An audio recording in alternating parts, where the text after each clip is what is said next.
Hello there, my very good friends. On today's wrestling news, an AEW star has claimed they are suspended. An amazing tag team is set to debut on AEW Collision. Got an update on Swerve Strickland's booking. And even more details on Cameron Grimes' WWE release. I'm Adam Wilborn. And I'm Andy Murray. And this is the news. Right. Oh, my neck, sorry. There you go. What happened to your neck? I don't want to talk about it. Did you get pile driven on the way to work? Did it to an NFL draft. And then you show up to your other job looking like this. What a sell. Not selling it, though. What a sell. Turn his head all over the place. I saw that. Some wee guy was like, he's not selling it. Gee whiz, would you just lighten up and enjoy yourself for once? Look how much fun Shad's having. Come on. I know. Don't mess with Shad, though. He looked ready to kick some ass. He is the final boss, isn't he? Let's be honest. He's going to beat The Rock. Right, let's talk about Max Caster. Oh, yeah. What's going on there? He's claimed he's suspended by AEW. If you heard a noise filling that brief silence there, that was my inner eyebrow raising. I don't think this is true. However, he's tweeted it. So he released a rap called The Feeling, and he was talking about glass ceilings and all this stuff. So, it's kind of a little allegory for wrestling and all of that stuff. He put that out on social media. Someone replied saying, "Are you no longer with AEW?" Weird. You just worked Dynasty. Exactly. Max Caster quote tweeted this saying, "I am suspended." So there you go. Now, there's no word if this is actually real. AEW hasn't confirmed it. Nobody's reported it. He released that rap. Someone asked him a question. He said, "I've been released." Now, I've been suspended, sorry. So this comes amidst some fresh controversy with Max and his raps. At Dynasty, whatever. Bullet Club Gold beat the Acclaim to unify the Trios titles. Max came in the ring and he had a little rap for Jay White where I won't repeat the exact terminology or anything like that, but he was talking about violating him with his member, basically. Yes. Which understandably got a few people going, that is a bit over the line. And I thought these were meant to be approved now. Well, this is it. He's been suspended before, hasn't he? It was August 2021 where he had that really ill-advised and stupid rap about Simone Biles' mental health, the Duke lacrosse case. There was some other... He made a joke about Julia Hart as well. There was a COVID skepticism line. I think it was all over the place. Tony Khan called it terrible. He suspended Max and he said, I'll be editing Dark going forward to make sure that this doesn't happen again. Well, he kind of did kind of similar at Dynasty, so... I don't know what to think of this. I mean, Max Caster strikes me as a little edgelord. What do you think? Yeah, he's in a weird place right now because the Acclaimed are nowhere near as popular as they used to be, obviously. But they're still, in ring, they're still a great team. They're really good. Anthony Bowens should be pushed to the moon, in my opinion. We love him here at What Culture. Yeah, Max Caster's, he's always toyed with that sort of thing. Like you say, the rap's just... even the ones that we haven't mentioned here always sort of went a bit like, ooh, close to the line. That's it, right? You always run the risk. Because it's a difficult thing to balance. You want the kind of, oh my goodness, that was close.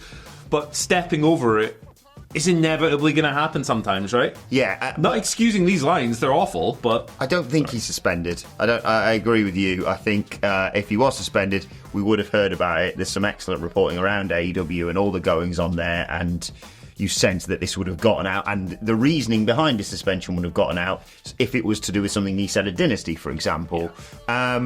It's a weird one because I don't know what the future holds next for the Acclaimed. Like, they were great tag team. They got this wave of momentum behind them, and there was that pay-per-view where it was like, oh my God, I think they should actually beat Swerve and Our Glory here. And they eventually won the tag titles. They've got Daddy Ass with them, Gun Boys, etc., etc. And it was just, scissoring was the most popular thing. They had National Scissoring Day and stuff like that. And then it started to dip. And now we've got to a point, where they've not got titles, and I don't know what the next move is for them, but I don't sense poking the bear on social media is the good way to go about it. Yeah, and do you remember when Mercedes debuted at Big Business as well? And what did Max Caster do? He jumped on social media, posted a picture with Sammy Guevara and said, hey, I just saw Sammy, he's a great guy. Sammy, of course, was previously suspended from AEW for making some rather off-colour comments about Mercedes when he was at the Performance Center. So it's like...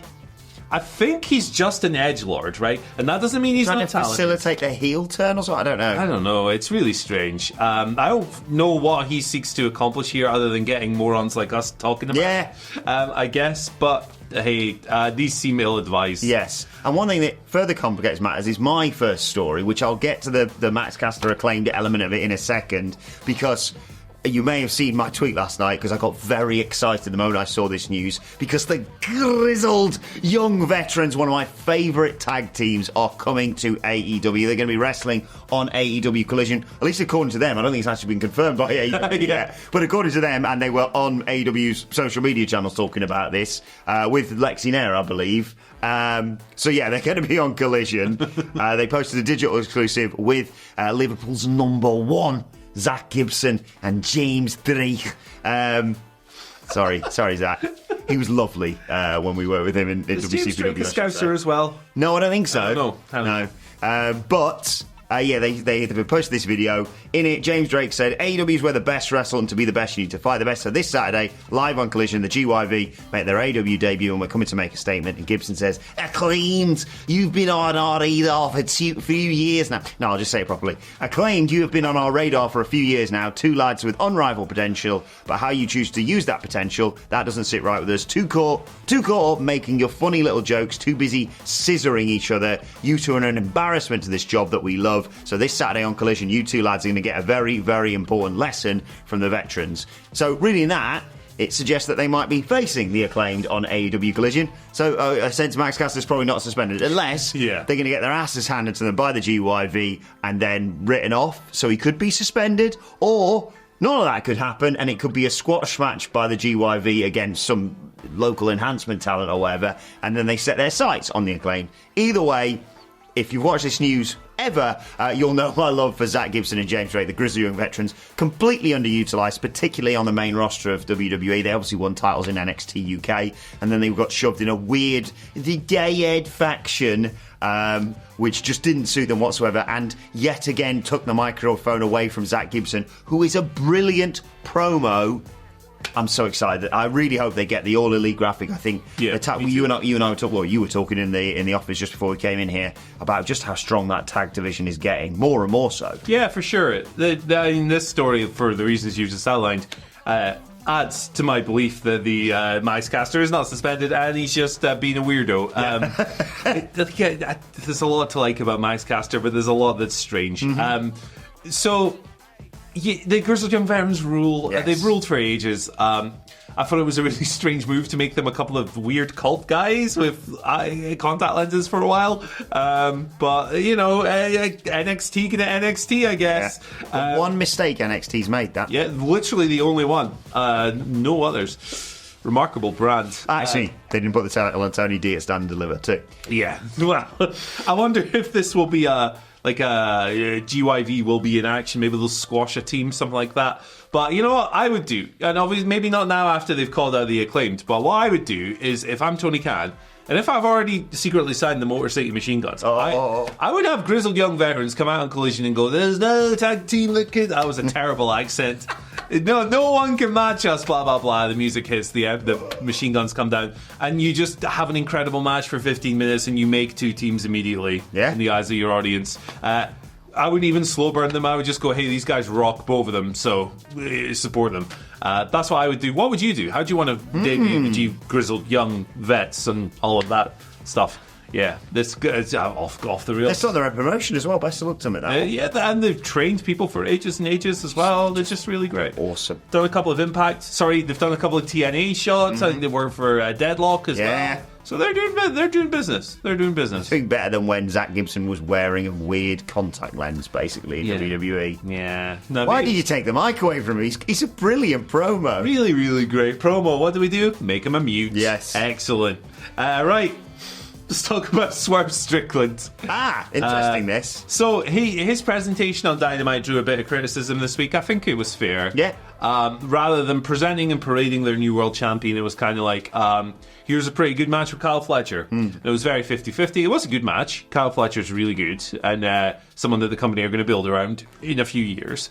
But, you know, not the coming out party that a lot of people would have hoped for. Why was that? Well, it's because they're saving it for Collision, and there's a reason for that. According to Fightful Select, why didn't Swerve get a promo, celebration, any of that? It's because the plan, and this was always the plan, apparently, was to get a big lead-in from NBA coverage on Collision, so there'll be a bigger audience, theoretically, coming over, more eyes on him. Theoretically, all of this is theoretical. So they're going to do it on Collision. You'd imagine that would then open the show. Yeah. If they're trying to get the benefit of the lead-in. That segment was announced yesterday. The idea is that Swerve will hopefully benefit from what will hopefully, in the company's eyes, be the best lead-in of the year. It's the Celtics versus the Heat in the NBA playoffs leading into the show. So that'd be why. I think that's fair enough. I also think that the criticisms thrown at the Dynamite booking is also fair. Yeah. I think there would have been more effective ways to present Swerve, even if you were going to do this. Maybe lay the match out a little bit differently. Or just have him literally be the first thing you see rather than... It just felt weird to have the best friends thing open the show and then like, oh, it's the new world champion. Agrees. But yeah, quite right. I saw Meltzer's tweet about this as well, talking about the numbers behind this, and they do seem to stack up, yeah, in terms of if that basketball game brings people into Collision and you just go, look, here's Swerve Strickland, he's our new world champion, chances are he's going to retain viewers. I'm glad he's getting this because I was very concerned that just didn't happen. But yeah, reassured by the fact they're like, no, it's not just not happening, we've just delayed it to the other show, basically. Yeah. So yeah, I haven't really got a lot to say about this other than that, but I'm just glad Swerve's getting his moment properly. Yeah, absolutely. And looking forward to the segment. Hope it's like really extravagant and over the top, because that's what I enjoy. And looking forward to Chris Jericho being the first challenger for Swerve Strickland. Please, God, no. Did a video about Chris Jericho. When's that going out? It's going out today. Check that out later on. Chris Jericho and AEW, What Went Wrong? Actually, Phil retitled it. I'll change it again. But it says Chris Jericho, more like Chris Miracle, am I right? So there you go. Thanks, Phil. Right, Phil. Right, let's conclude by talking about Cameron Grimes. Obviously, awful news coming out earlier on this week, him being released by WWE. More and more information coming out about this, though. We talked recently about people in WWE kind of being a bit surprised that Cameron Grimes was released. He was very talented, obviously. He was a different kind of performer to the other ones like Jinder and Xia Li, Zion Quinn, Von Wagner and stuff that we've talked about. Yeah, he could wrestle. And he was a regular at TV. He wasn't just someone who was just sat at home. But anyway, Cameron Grimes has been on Busted Open Radio talking all about this. I should say, Trevor Lee has been on Busted Open Radio talking all about this. He has revealed that a high executive within WWE told him 5 days before he was released, don't worry, you're not going anywhere, you've got a job here for life, basically. I'll read what he said. Starting this stock market gimmick, it made me see businesses in a different light. Following these companies and playing with stocks, I would see things in a different light, so I knew that I haven't worked in over a year and I'm making a decent salary. Obviously, this is him missing from television and what have you. He popped up near the end, he was jobbed out to Bron Breakker on the week or so before he was released. So I knew if someone was going to look at the books, I'm going to be the first person that's going to be cut. If you're looking at it strictly money-wise, but if you're looking at it as like, okay, well, this is a talent that can do something for us, I think they're going to keep me.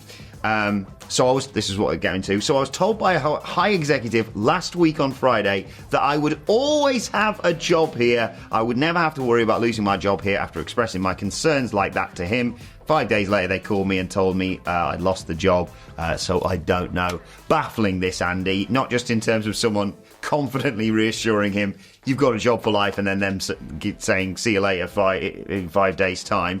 But I just think, all in all, Cameron Grimes is Trevor Lee's release, because all I've seen afterwards, and it's great to see this, obviously all the support from people like Swerve and fellow performers who are big fans of his. But he's going to go from strength to strength. I mean, I think arguably he could be back in WWE in 18 months, but if I'm AEW, I'd snap him up right away. I'd sign him to a bloody 7-year deal, honestly. He can play any single role you want him to. You can tell he's a very smart guy. Yeah. You can tell this guy, he understands what the business, right? Yeah. His appraisal of his situation is bang on, right? Whereby if you're just some disconnected business guy and you're looking at it and going, okay, decent salary, but we're not using him, you might consider him expendable. I don't consider him expendable. I think I've made it very clear how highly I value Trevor Lee as a wrestler. But if you're a wrestling guy, you look at him and go, no, this guy rules, why would we get rid of him? Just give him a different gimmick or give him a push. Just give him a match. Exactly. And if I'm comparing those two sides, I'm going, yeah, we're paying him a pretty decent salary, but we're not really using him. And he's really awesome, so we should probably use him. Yeah. That's where we come together. We're just about to lose. I talked about this on our draft video. We're just about to lose Carmelo Hayes and Ilya Dragunov and probably a few more really talented people in NXT. If you're not doing anything with the main roster with him, there's no shame in just going, let's just bring him back to NXT, not to develop him more, but just to be one of the wiser heads there and potentially be in the title picture. Trick Williams versus Cameron Grimes would have been class. Yeah, exactly. But he's going to go and be class somewhere else. Yes. You know, the thing. One more point on this. The thing that gets me about this, right, is that he's told this is just a really awful way to treat someone. Go, hey, you've got a job. Don't worry about your job. You're totally fine. And then 5 days later, go, see you later, pal. If someone's like, I'm sure he's more sensible than I am, but if someone said to me, you've got a job for life, I'd probably go out and splurge on something that weekend, knowing I'll probably be all right. And then it's like you've used all your money. Yeah. But yeah, like that is just, to me, that's a really bad way to treat someone. I don't care if it's a business or not.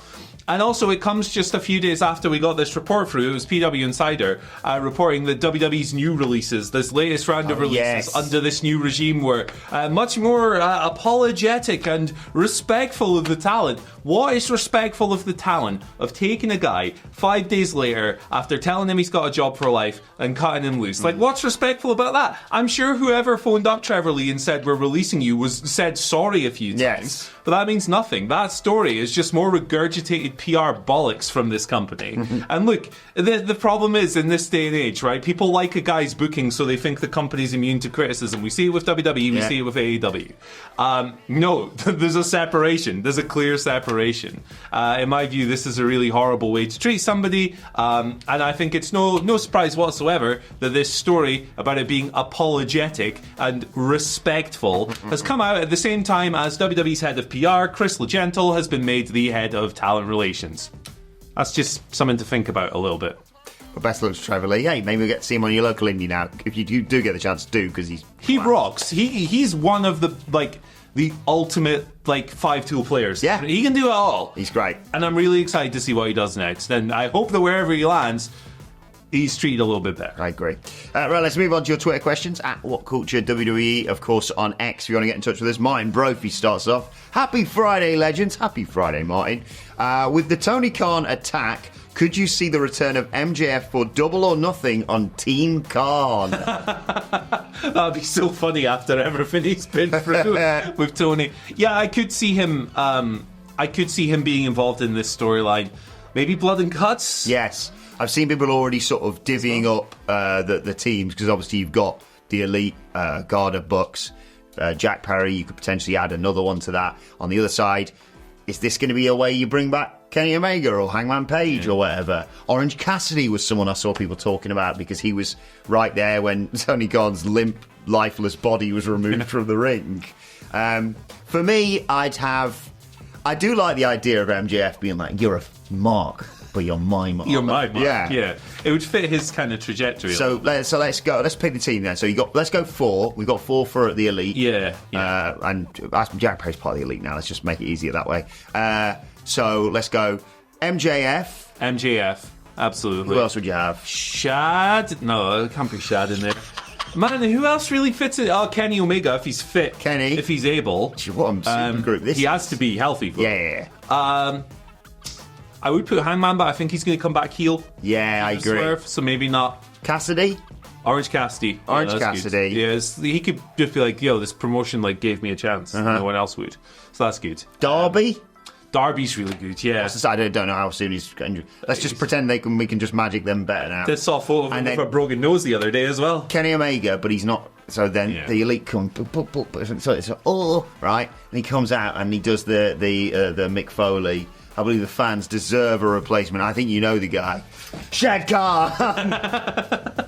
He looked like he was ready to cause a ruckus on Wednesday, so... He was arguably the best actor out of everyone. The rest of them are on telly every single week. And then in this photo, he's like, look at this. Look at this guy. That's my son. What's he doing? In his element. He's wearing his little neck brace. This is awesome, folk. I love it. Yeah. Pro wrestling invading the real world is good. Also very surreal. I played football, five-a-side football with some lads, and one of them came up to me on Monday and went, "You excited for the draft?"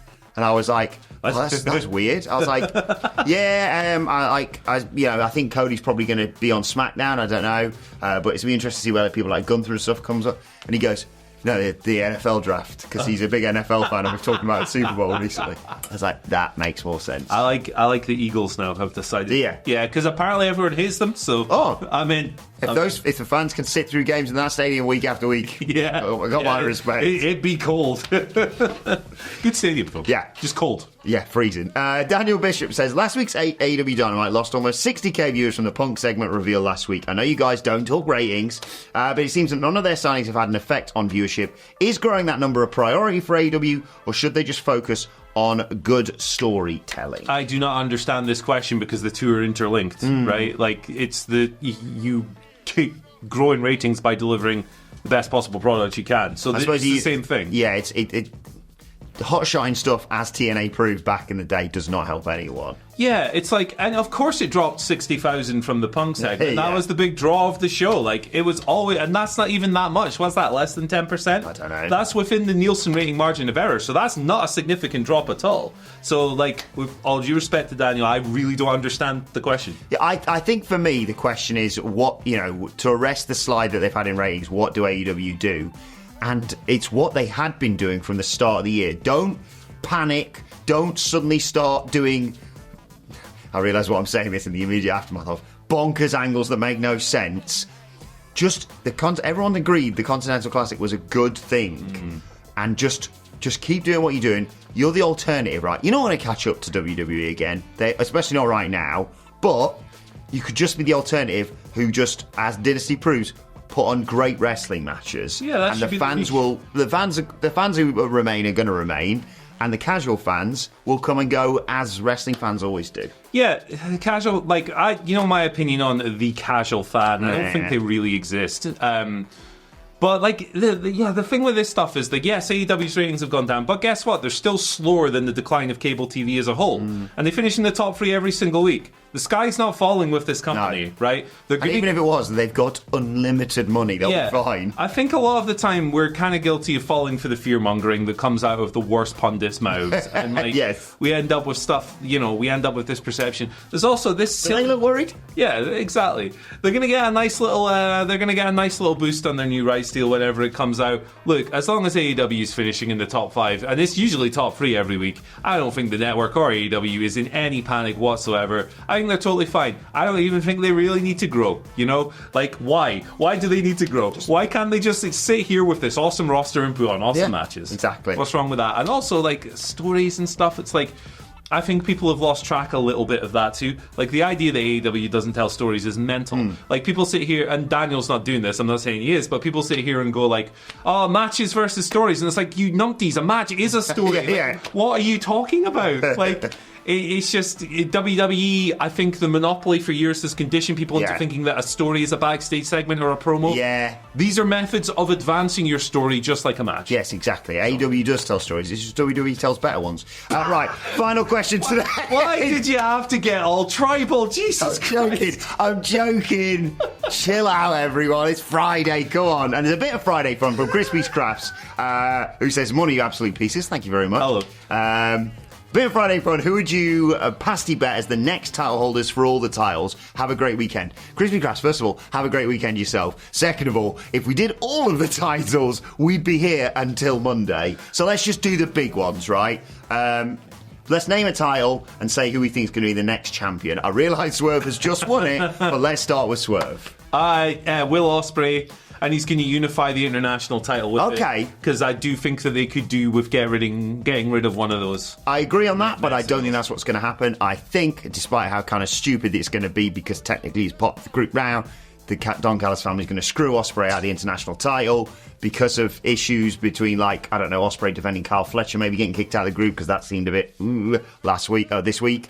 And that keeps Will Ospreay busy, but I agree. Will Ospreay all in. Swerve, enjoy the next 4 months. You more than deserve it. There you go. Let's go next to Timeless Tony Storm. A returning Jamie Hayter. Oh, I like that. Also at Wembley. I got 2 English people winning at Wembley. Great, yeah. I was racking my brains there because I was like, Mariah, but Mariah, I don't know if Mariah wins it from her. And, Mercedes is another. I mean, Mercedes is going to be the next TBS champion.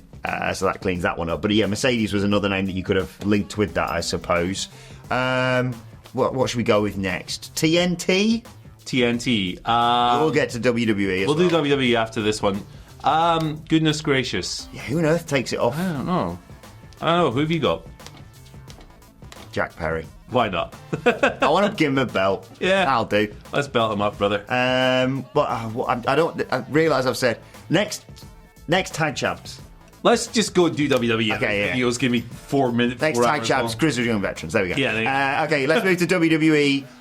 Let's start. Universal.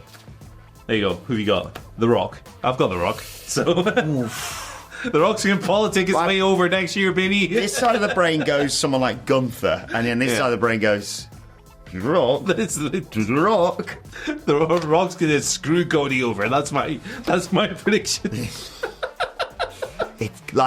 It's so funny because I saw people pitching this bloodline stuff of at SummerSlam Cody and Rock do this and Solo and Roman do this, and there was the World Heavyweight Championship activity, and I was like, oh, so screw Drew McIntyre, CM Punk, Damian Priest, all them guys basically. Yeah. Just all the belts, all in the bloodline. What was the point in splitting them up, to be honest? World Heavyweight Championship? Drew. Yeah. In Scotland. Why not? I'm just booking people to go over in their hometowns. The Rock's going to beat Cody in Miami. There you go. Please tell me IC champ is Perk Gable. Oh yeah, 100%. 100%. I'd have him hold it a long time with the Creed brothers as his lackeys as well. Me too. US champ? Oh goodness. I don't have a good read on the US. LA Knight. Yeah. Big Ellie. Yeah. I think that'd be a good one for SummerSlam or something. Although that is him losing in his hometown, of course. We've got to balance it out. There we go. I always forget which one's which, so I'm just going to say WWE Women's Championship, and hopefully you remember. That's Monday, right? We'll just say red or blue, yeah. All right, red. Liv Morgan, for better or worse. I think she's going to... I don't think she should, but I think she will. I think she won. I think it was actually the right call to put it on Becky first, because it's more... It's more of a rub if she beats Becky one-on-one. A Battle Royal doesn't mean anything. Yeah. Blue, SmackDown. That's a tough one, actually. Tiffany. If she stays on SmackDown in the draft. Tiffany, yeah. I think they're going to have a triple threat, probably a backlash because of the shenanigans of last week's SmackDown. I think Bayley retains there, though, but I think Tiffany wins via pink Money in the Bank briefcase, please. That's really good. Anything else you want to mention? FTW. Taz. Yeah. NXT. Who beats Trick? It's really hard to tell because he'll probably hold it for a year. Yeah, hold it for a while. They're going to delay his call-up quite rightly. And there's so much turnover, new people coming in. I know, Javon Evans, I love that guy. There you go. He's only 20 as well, right? Awesome. Crazy. Who actually is going to take it off Trick? Who? Is Boa still there? Let's get him back. Why not? I know. Let's go heel Stacks. Takes over the family. Baron Corbin, our boy. They're going to be next tag champs, by the way. Should mention them. Me and Baron. You and Baron. I'm up for that. Women's Championship.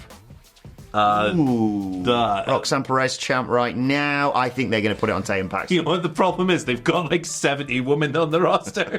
This is a compliment to them, but there's so many options. It's unbelievable. I think they're going to go Tatum Paxley as well. And most importantly, Heritage Cup champion Tony D'Angelo. Let's go, baby. Couldn't I give a flying eel? I've suddenly decided that title. Kind of the most important thing in wrestling. Don't know why. Anyway, let's know your thoughts on everything discussed. Phil is 100% cutting half of that. Sorry about that. Let us know your thoughts in the comments. And check out this video while you're at it. Pow! Bye!